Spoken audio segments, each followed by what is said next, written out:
Let's face it, everybody wants bigger arms.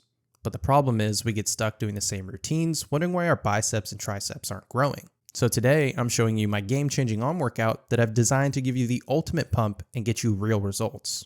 Whether you're frustrated with slow progress or looking to take your arm game to the next level, trust me, I've been there. I get it. We're not going to spend hours in the gym doing a crazy amount of volume in order to achieve these gains. So the arm workout that I've designed includes 2 supersets, not only designed to give you crazy gains, but also be time effective as well. These 2 supersets are going to target your biceps and your triceps and give you a pump like you've never felt before. And in order to prove that to you, I'm going to measure my arms before and after the workout. So you'll see the real-time change of how effective this superset is going to be. Growing your arms isn't just about lifting weights. It's about smart training. These exercises are going to focus on stretch, tension, and time under load, growing your arms faster than ever. And if you think it's all hype, then just go ahead and check the results. First, we're going to hit cable hammer curls and overhead tricep extensions, starting off with an insane pump. Then we're going to take it up a notch even higher, with incline dumbbell curls and skull crushers. We're going to push our biceps and triceps to their absolute limits, remeasure, and see what the results are looking like. All right, so before we hit any of the workouts, we're gonna go ahead and measure our arms to see if there is a difference before and after the workout. So let's see what the before is looking like. All right, so left arm, unflexed. We're looking at about 12 and a half inches. Flexed, we're looking at about 15. Unflexed, about 12 and a half inches. And flexed, we're looking at about 15. All right, let's get it. So first up, we have cable hammer curls. This is going to target the brachialis. That's the muscle underneath the bicep, which is going to add thickness to your arm. It's also going to hit the bicep brachii and your forearm as well. The neutral grip, having your palms facing each other, emphasize the brachialis, which is crucial for arm thickness. Cables provide constant tension throughout the range of motion, increasing the time under tension, which we all know is a key driver for hypertrophy. In order to perform this workout, attach a rope handle on a low pulley on a cable machine. Stand upright with your elbows close to your sides, holding the rope with a neutral grip. Pull the rope upwards by bending your elbows, focusing on keeping your arms stationary. Squeeze the brachialis at the top of the movement.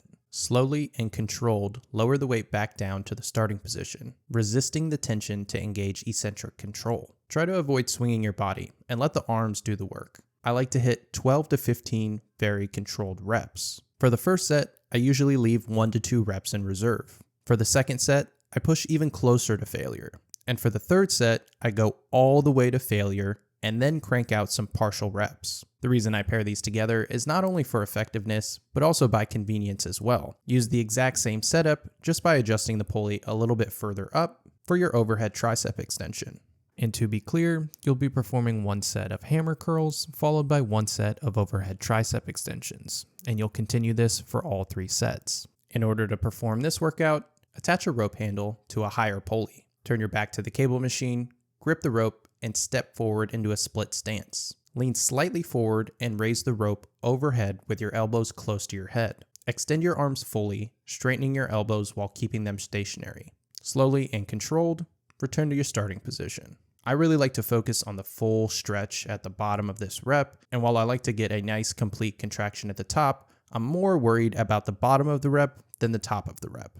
I hit a similar rep range, about 12 to 15 reps. The overhead tricep extension is going to target the long head of the triceps. You'll still get some medial and lateral head work in here, but it's mainly going to target that long head. Overhead movements stretch the long head of the triceps, optimizing muscle activation through stretched mediated hypertrophy. And also being on a cable machine, it's going to ensure tension is maintained in both eccentric and concentric phases of this movement. Next, we have superset number 2, incline dumbbell curls and skull crushers. This superset is going to include a pair of dumbbells and an adjustable bench. First up, we have the incline dumbbell curls. This movement primarily targets the bicep brachii, especially the long head for peak and length. The incline position stretches the long head of the biceps, leading to greater activation and growth potential. This setup is going to eliminate momentum, isolating the biceps and increasing mechanical tension.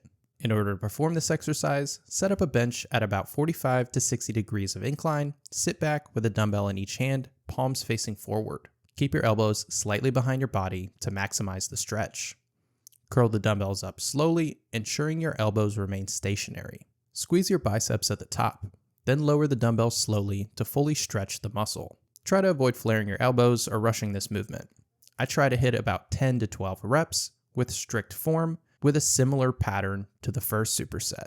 Keep a couple reps in reserve on the first set, take the second set very close to failure, and then on the third and final set, push beyond failure and perform some long length partials. For the second part of this superset, we're doing lying down skull crushers. This movement is going to target all three heads of the tricep, long, medial, and lateral. Skull crushers isolate the triceps, allowing for targeted muscle growth. The long head is particularly engaged due to the arm position relative to the body. You can perform this a couple different ways. How I like to do it is to lay down on the bench holding a pair of dumbbells with a neutral grip. Extend your arms fully, positioning the weight directly above your shoulders. The further back you move the weight, the deeper the stretch on your triceps. Slow and controlled on the way down, with good explosive power on the way back up. Getting about 12 reps and following that same pattern of failure for the first set, second set, and third set, all the way to hitting those partial reps at the very end. Supersets can be incredibly effective, especially when you do antagonistic pairing like biceps and triceps. I also like to do my back and chest workouts in the same manner, and it saves me a ton of time. So the real question is, did this arm workout translate to real growth? Well, the easiest way to keep track of that is to measure your arms over time and see how much they're growing. All right, so time for the post-workout pump measurement. So let's go ahead and do the left arm. Alrighty, so unflexed, we're about 13.5 inches. So over an inch there, a little over 13 inches unflexed on the right arm. Now let's see how we're looking flexed. So we are nearly 16 inches on there and a little under 16, about 15.5 on the right arm. Honestly, I thought the right arm was gonna be more pumped than the left, but I guess I was wrong. But still a significant difference between the two, before and after. Obviously, a pump is not permanent. My arms aren't gonna stay this size tomorrow when I wake up. Over the next few hours, the blood is going to kind of expel, but there's oxygen and nutrients rushing through the muscles, stimulating those muscles. So this shows clear muscle stimulation. So clearly the supersets are definitely doing something. So we can see that we clearly got an insane pump. So what that means is that blood rushed to the area, filling the muscles with oxygen and nutrients. And while that isn't permanent growth, it does show how effective these supersets are in stimulating the muscle. So in order to turn this temporary pump into long-term gains, the key is to be consistent. These supersets can help you break plateaus, but growth doesn't happen overnight. But if you can consistently do this workout for weeks or even months with proper training and recovery, you're definitely gonna see growth. And we can't forget that your diet is just as important as your training, if not more important. You need to make sure that your body is getting the fuel and the recovery that it needs in order to sustain these workouts and build that muscle. So make sure you're getting plenty of protein, carbs, and healthy fats in your diet to help fuel that muscle growth. The only thing left to do is to go ahead and give these supersets a try yourself. Thank you guys for tuning in. If you enjoyed the video, drop a like, subscribe if you want to see some more content, and I'll see you guys in the next one.